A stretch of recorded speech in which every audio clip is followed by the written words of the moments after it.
You're watching The Sports Objective, the podcast for Pirates.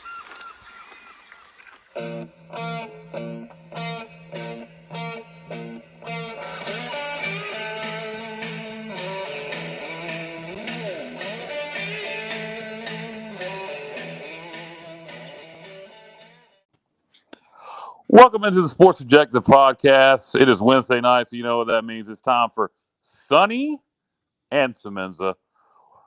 What's going on, Matt and Jay? What's the deal?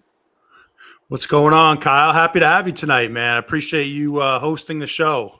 Yeah, no doubt. I figured, I'd come in to save you guys. Add a little class to the show. Jay, he's already talking trash. He's on fire. We'll see how his picks are. Well, I mean, you guys are like 500 on the season, so it shouldn't take too much. Hey, well, it could be a lot worse. Vegas isn't beating us. We're just average right now. There you go. Well, you got to shoot higher from that. We can't shoot for average. We're trying to win championships. We're trying to win championships at East Carolina. I agree. So, you guys ready for I don't know what we're jumping into first here, guys. So I'll start it off like this. You guys ready for a little TGIF Friday Night Football for the Pirates and the Cougars? Well, I definitely am. I think it's going to be an awesome game. I'm really excited about this one. More than most games, I'm just excited to play somebody a little different in a different part of the country. I'm not excited. I don't love the fact that it's a Friday night game just because it's so late in the season here, but I think it's going to be a good one. It's going to be cold weather, so a little northern cold weather flavor for these guys.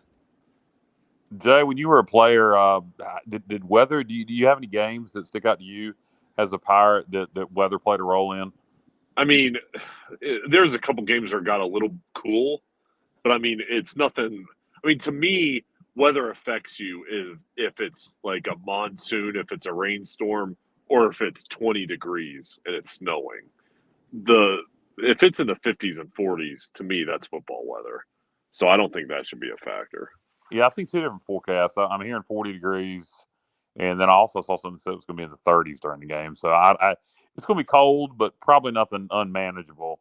I'm not talking about any snow. It's supposed to be nice and clear. So hopefully, along with all the other intangibles that are coming with this game, it being a Friday night, having to go all the way out west, 2 time zones, hopefully the weather don't play too big of a factor in the outcome. Yeah, well, I'll tell you, I saw some really cool pictures today of our team bus as it rolled into Provo, the snow-capped mountains. Just an awesome scene out there. That's a game I really wanted to get to, fellas, like a bucket list game. Unfortunately, I couldn't make it, but just an awesome, scenic stadium out there. And to clarify, so everybody ain't scared as crap, we did not take a bus out there. Matt means the team's transporter, the truck and trailer. Not the team bus, because that would be a long damn bus trip. Exactly. All right. So, guys, where do we want to go from here? We'll break down the Pirates and the Cougars a little bit more later as the phone rings here to interrupt things. So, where are we going to start off at? We are going to start off with Ohio State and Penn State. The Buckeyes are a 15.5-point favorite. What do you guys think about that one? We'll start with you, Jay. All right, so, with this spread, you're like, what in the world? I mean, this is a high spread. But to me, Penn State got blown out by Michigan. I don't think they're going to get blown out again. Penn State isn't playing as well. Ohio State's flying. But this is a rivalry game, so I think Penn State's going to cover. Matt? I like it, Jay. I think I'm in agreement with you here, buddy. I think, I think a lot of people are overreacting to the fact that Penn State got beat up at Michigan. I think that was a combination of Michigan was just on fire that day, and Penn State had a really poor game plan for that game. And I like this one. It's in Happy Valley on their home turf. Penn State played really well last week at home against Minnesota in the whiteout game. So I do think Ohio State's going to win, guys. I think they're going to win, but I see it more as, a 7 to 10 point game. So I'm going to agree with Jay here. I'll take the Nittany Lions at home. You're going to take Penn State. So both of you guys are taking Penn State to cover that spread, but you guys like Ohio State to win the game. Correct. Okay. I have honestly watched very little Big Ten football this year. Not a big Big Ten guy in general. So for me to try to analyze this game would really be pointless. So I'll just go with you guys and also go with go with Penn State to cover the spread, but the Buckeyes to win. Where are we going next, Bubba? We go to the SEC. We got number 1 Georgia versus Florida. The Bulldogs are a 23-point favorite. That's a very big line, guys. Matt, we'll start with you. Your wife's a Gator. Do you think her Gators cover the spread? Whew, that is a gigantic spread. So this is the cocktail party, fellas, right? This is in typically this game's in Jacksonville. This is a really tough one. I feel that Georgia's definitely going to win the game. Wow, that's a big line. I mean, you look at Florida; they lost by about 20 to LSU. The game's on a neutral field. I'm thinking here that Florida will cover the 23, but not by much. I think they're going to lose by probably at least 20, 21 points here. So I'll take Florida to cover. Yeah, I just think Florida, Georgia's in a different class, but this is a rivalry game. And again, I think Georgia could definitely win by 24 or more. But I mean, if I'm putting money down, I think there's a better chance in a rivalry game that it's going to be close. So I'm going to go with Florida to cover. Yeah, I have not been impressed with Florida all year. I'm going to take Georgia to cover the line and win by maybe as much as 4 touchdowns. It's a big line to cover, but I'm going to take the Bulldogs. Yeah. I could definitely see that. I could see a blowout here for sure. It's going to be interesting. There you go. So you guys both take Florida and the points. So what's next, Bubba? We're going to jump right into the American. Cincinnati at UCF. The Knights are a 1-point favorite. This one is very interesting. I'm anxious to see what you guys pick. We'll start with you, Jay. Well, I mean, you look at what happened last week and you're like, oh, Cincinnati's going to win for sure. But why in the world is UCF favored by 1? That doesn't mean they're going to win, but that's about as odd as you can get as far as the line goes. I'm going to go with an upset here. UCF played bad. I think they're going to come back here and win this game, so I'm going to go with the Knights to win by more than 1. I like it. So this is a man, I'm excited to watch this game, guys. I mean, I think to me this is my favorite game of the weekend right here, and it's going to be interesting to see how UCF responds to that beatdown they took last week in Greenville. Gus Malzahn is going to have this team ready to go. However, I just feel like Cincinnati is the superior team. I did not like what I saw last week out of UCF secondary. I thought Holton Ahlers just picked them apart, guys. And no matter what they tried to do, if it was man coverage, if it was zone coverage, there were open receivers, and Holton and CJ and Winstead had a field day on these guys. So I like Cincinnati to win this game, and I like them to win it by 2 touchdowns. So I'm going to go with the Bearcats in Orlando. Cincinnati's been flirting with disaster all year. They've won a lot of close games. UCF has been blowing people out until they played us. I'm kind of torn on this game. Part of me wants to take the Knights because it's at home. I'm going to take the Bearcats just because I kind of want them to be undefeated and ranked high when we beat them in a couple weeks. So I'm going to take the Bearcats to get the Vic just because I want them to. All right. I like it. Yeah, highly penalized. That's an interesting point. Did they get a lot of penalties in Orlando? Number 19, Kentucky takes on number 3, Tennessee. The Vols are favored by 12. Matt, we'll start with you with this one. Tennessee, one of the hottest teams in college football right now. You almost see a letdown game coming at some point. Yeah, you definitely do. I mean, I love this Tennessee team. I love the quarterback, Hooker. If you look at all the Heisman rankings right now he's clearly in the lead. He's the favorite to win the Heisman Trophy. He's having an incredible year. Kentucky is one of those teams. I mean, Stoops has done a tremendous job there, turning that program around. And they play great defense. You rarely see anybody score more than 28, 30 points on Kentucky. So I can talk. Personally. I think they're going to do well. But I think there's just too much offense with Tennessee. I think too much offense.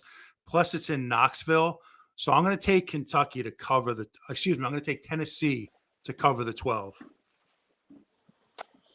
Jay, how do you see it? Well, I just think that Tennessee has looked so good, but at some point there's going to be a letdown. And I think Kentucky's good enough to give them a game. So I'm going to say Kentucky on the road is going to cover. I'm kind of with you on this one, Jay. At some point, and maybe it won't be this week, Tennessee's going to have a letdown game. I do think they're too good to lose to Kentucky, but I do think Kentucky covers. I'm going to say Tennessee wins by 10, which means they don't cover the spread. All right, let's move on to the next one, Bubba. The Irish of Notre Dame at number 16, Syracuse. The Orange are a 2.5-point favorite. I personally think Syracuse got a little bit jobbed in the second half by the ACC officials at Clemson last week. I thought there was a little home cooking going for the Tigers. I think Syracuse is a legitimately good football team. Notre Dame has struggled at times this year, but, the Qs have got to be wanting to make a statement in this game, don't you think, Matt? Oh, I definitely do. I think the Carrier Dome is going to be on fire. They play really well. They play really well at home, and their defense is outstanding. I mean, if you watch that game against Clemson last week, Clemson is usually physically superior to everybody else. I thought Syracuse held up very well on both lines of scrimmage, offensively and defensively. So I really like what I see out of that team. They are a little challenged offensively. But I love the defense. I think they're going to give Notre Dame fits. And because it's at home, I love Syracuse to get it done. I just don't think Notre Dame is right. I don't think they are what they were last year. I think they're still trying to find their way. They've got their backup quarterback in. And I think Syracuse is legit. So I'm going to say Syracuse is going to win and then cover. Yeah, I'm with you guys. I think Syracuse makes a statement in this game. And, any doubters that are still out there, they kind of shut them up after this week. Well, how cool is it to see Syracuse kind of back on the map, guys? I mean, I don't know if you guys appreciate that, but living in the North, we don't have many good college football teams here in the Northeast. So it's nice to see somebody play well. Syracuse has been off the map for what? It's been probably 10, 15 years. So it's great to see them, in my opinion, ranked high. Dino Babers is doing a really good job. So I hope they can keep winning. And they've given Dino a lot of time to turn it around there. And, as an East Carolina fan, we played Syracuse a lot in the 90s, even the early 2000s. And I certainly hate all the in-state ACC schools. So, yeah, go Qs. Nice. Bubba, what we got next, man? The red-hot TCU Horned Frogs have to travel across the country to Morgantown, West Virginia. The Frogs are by 7. I almost want to pick an upset in this football game, even though West Virginia sucks. Something just screams upset in this game to me. TCU coming off a big come from behind win over Oklahoma State, having to travel across the country. I believe that's an early game, too, if I'm not mistaken, to Morgantown, West Virginia. Jay, what do you think? Well, I'm going to go with you. I think there's going to be this game's going to go to the fourth quarter. And I think there's going to be a lot of people surprised. I think West Virginia is going to cover. I think it's just tough. It's so tough every week to be up and play your best. And it's so tough, especially after you have a huge win. And at the end of the day, Morganton is a tough place to play. Even though they're not as good, if the team plays up and you've got that crowd behind you, that's going to be a tough atmosphere. So I think Mountaineers are going to cover. Yeah, these Big 12 games are so tough. West Virginia got absolutely blown out last week to Texas Tech, which surprised me. It's tough. I mean, I expect a high-scoring game here. I don't know what the over is, but I could see at least 70 points scored in this game. I think it's going to be back and forth, but I got to go with the Horned Frogs. That team is on fire right now. they can score points on anybody. And I don't know what they're averaging a game, but it's definitely in the high 30s at least. So, yeah, there you go. Good call. Over under 69. So if I was going to bet this game, I would probably take the over for sure. But I do like the Horned Frogs in Morgantown to get it done. The greatest lines ever uttered in the history of a college football podcast, over under 69. I'm going to take West Virginia to pull the outright upset, and I'm probably going to regret doing so. It's bold. I like it. Yep. I like it. So we got number 9, Oklahoma State, taking on number 22, Kansas State. And despite the rankings, the Wildcats are a 1.5 point favorite. Matt, what do you think about this one? Another Big 12 matchup.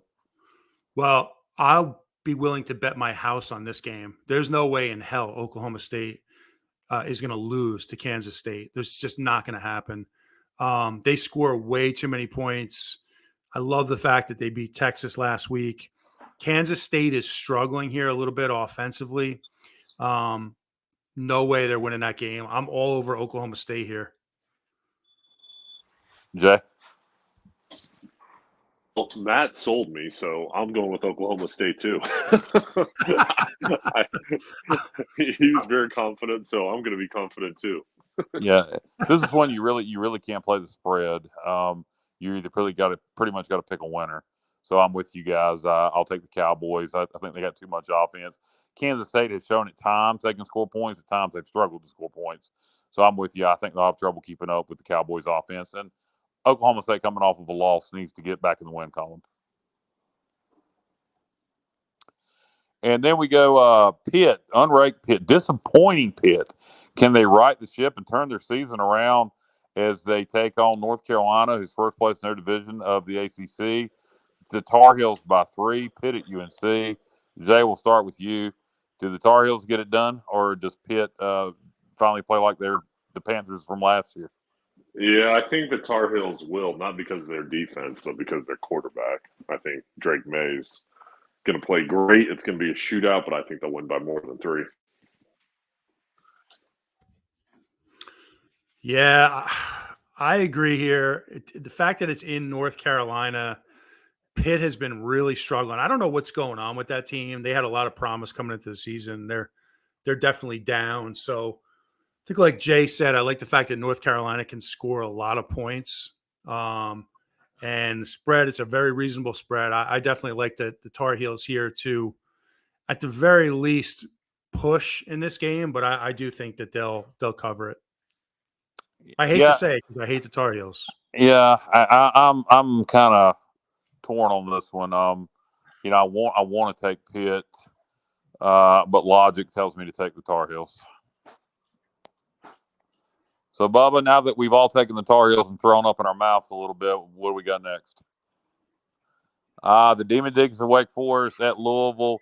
Deeks by 3.5. I think we can all say Deeks and the points. Jay, you take this one first, buddy.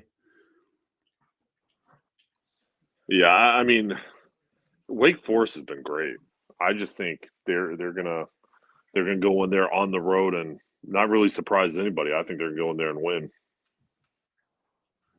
and cover. Matt? I'm just curious why this line is 3.5. Yeah, it's one of those things. I'm like you. It doesn't make any sense.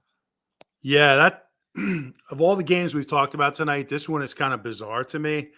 I don't know if there's an injury that I'm missing. I don't know what's going on with this. That is very odd. But even with that strange line, I find it hard to believe that Louisville could win this game just because Wake Forest is so dynamic offensively and they put up points. So I got to say Wake Forest gets it done.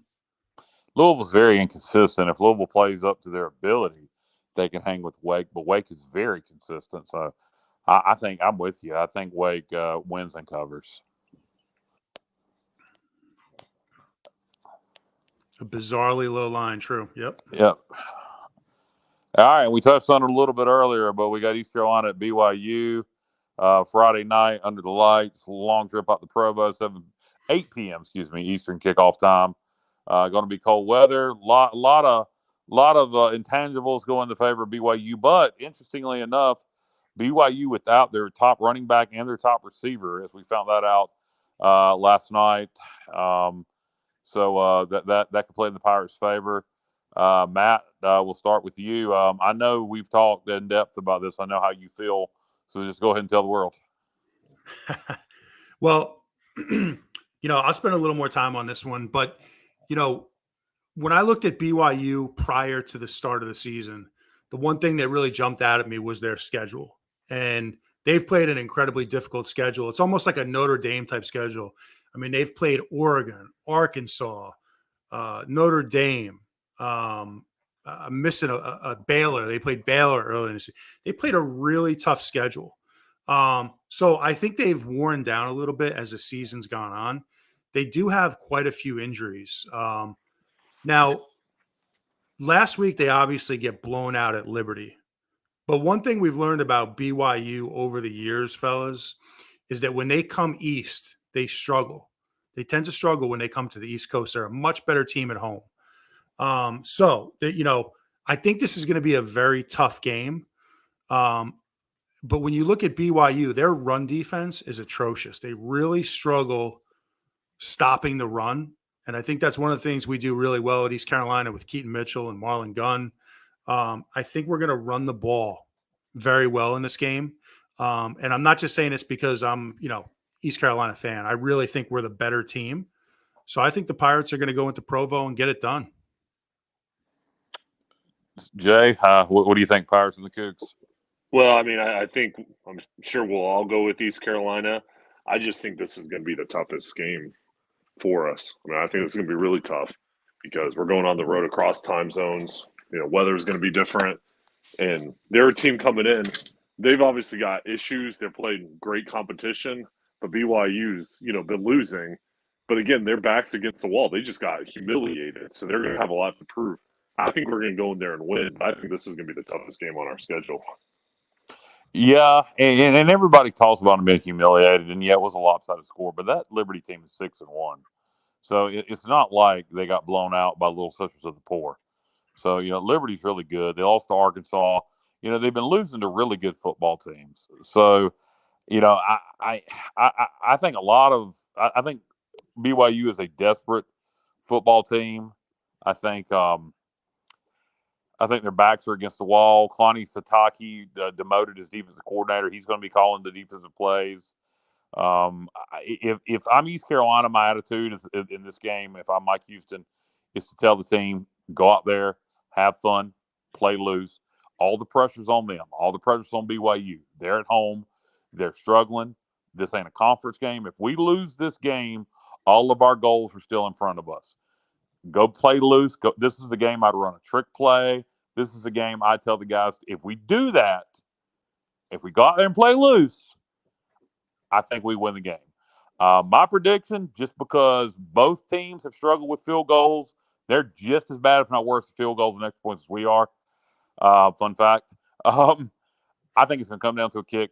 Somebody's going to win it on a field goal. I say the Pirates win it on a field goal.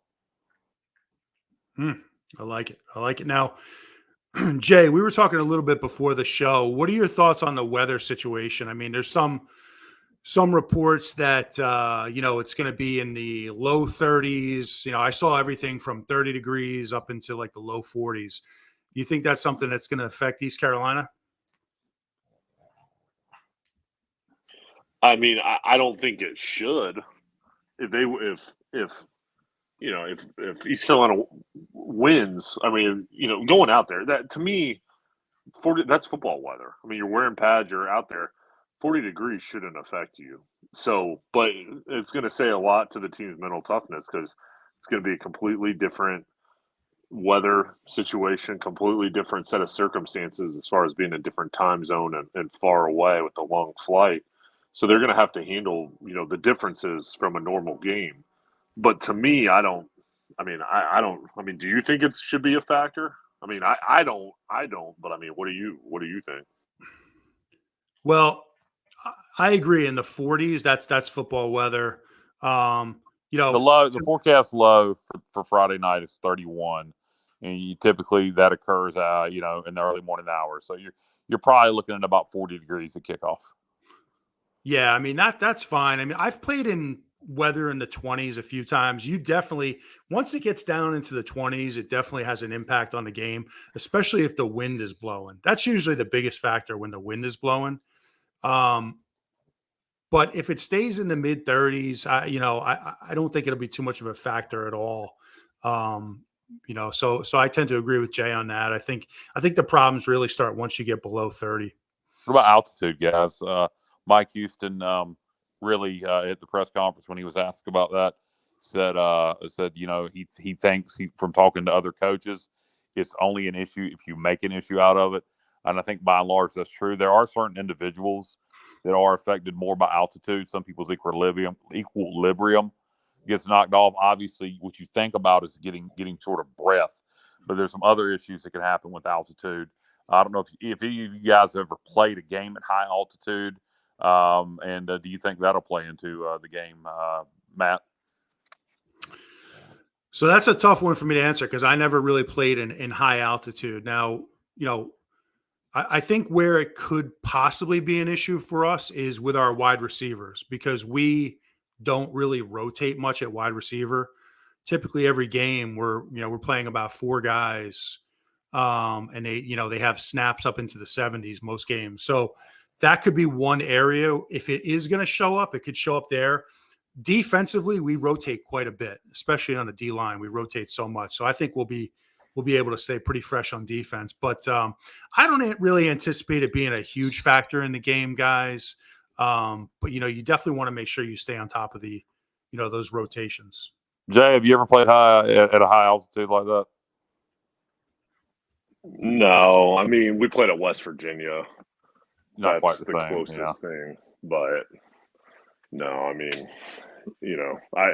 I do think it'll be a factor in it, but if we want to win the game, we're gonna have to overcome because it won't be easy. I mean, the altitude will be different, but we'll just have to overcome it.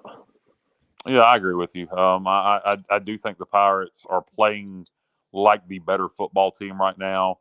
Part of me, I'm going to stick with what I said. It's going to come down to a field goal.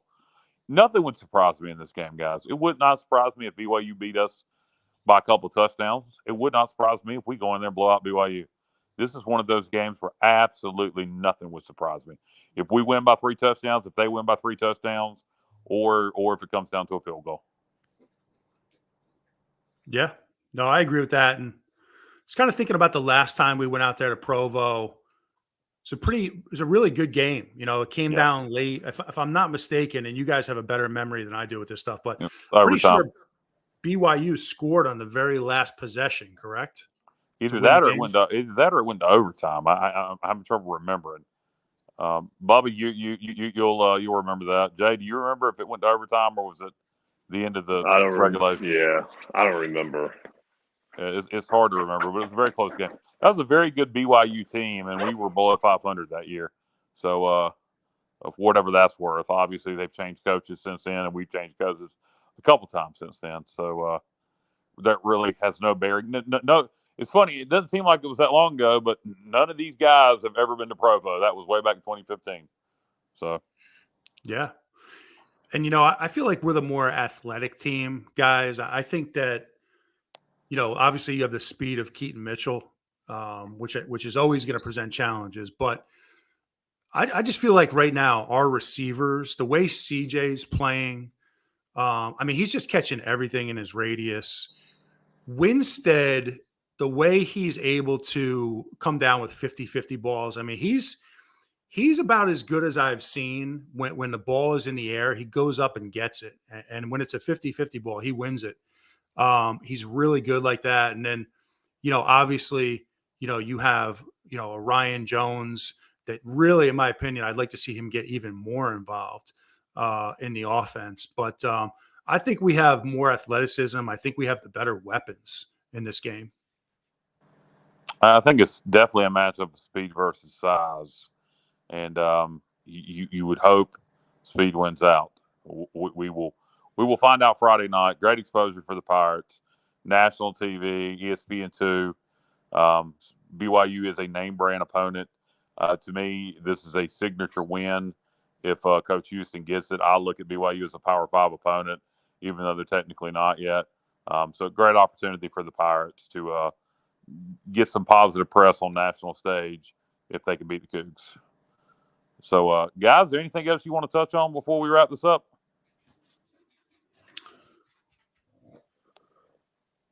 Jay, Matt? I can't wait to see the games this week. I think there's going to be a lot of upsets.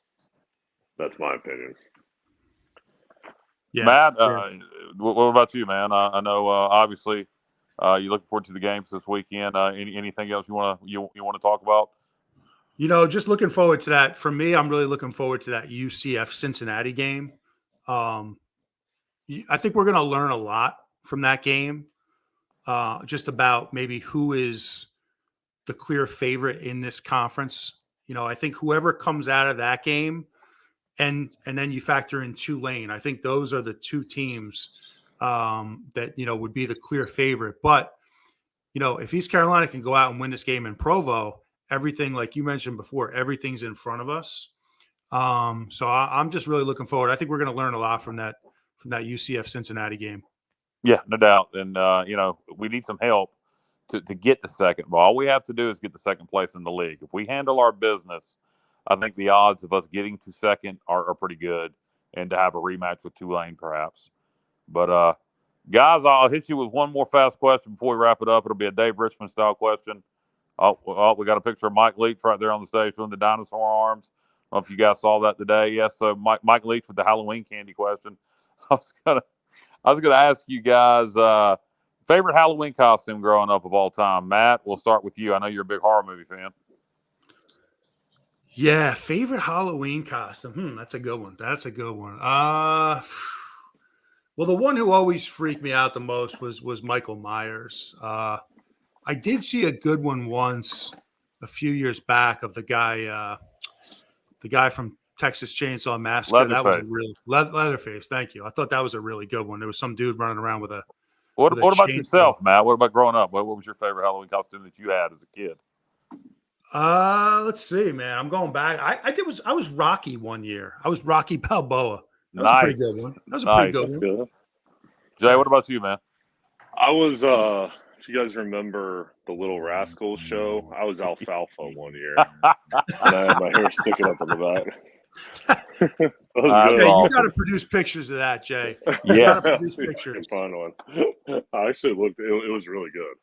Jay Alfalfa Sonnhalter. That was my best one. We can't let Kyle off the hook here.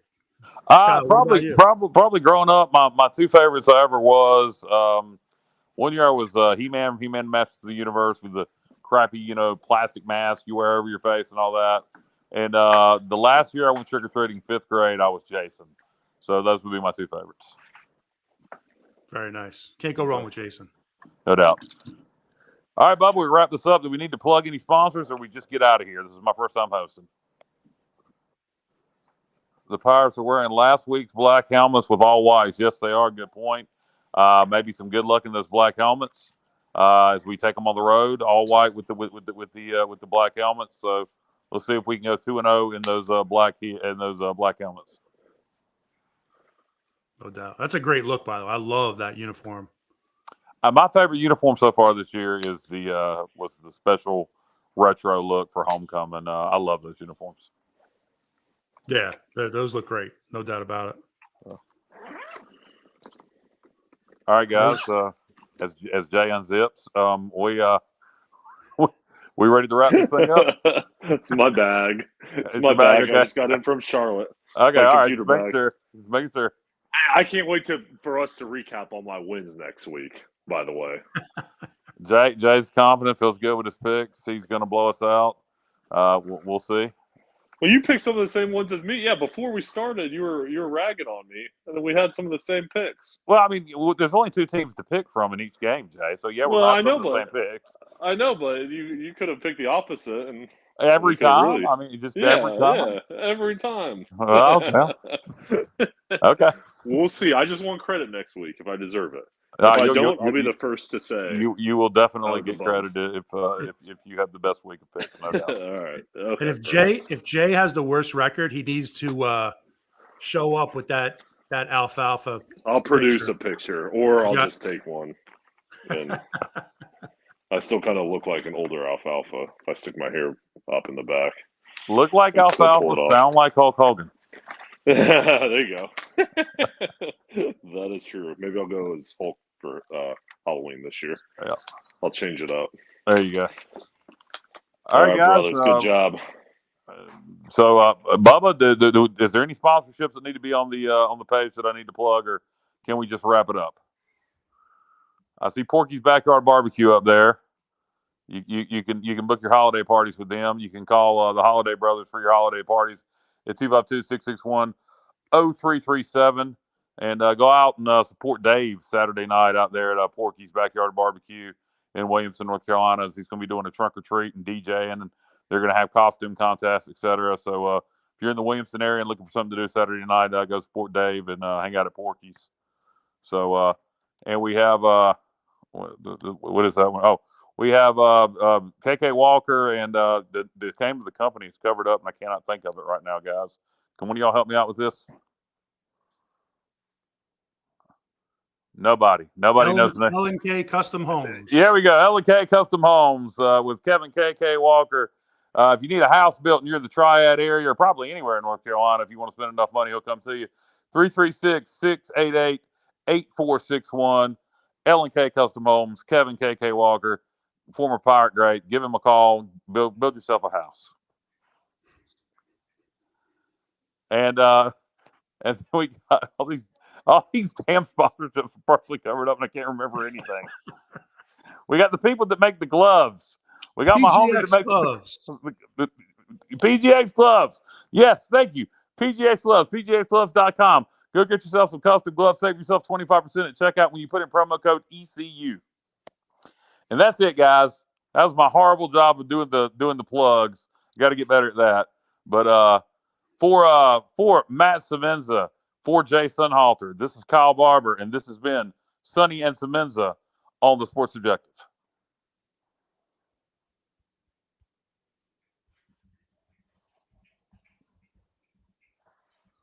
This is where Bubba rolls the credits.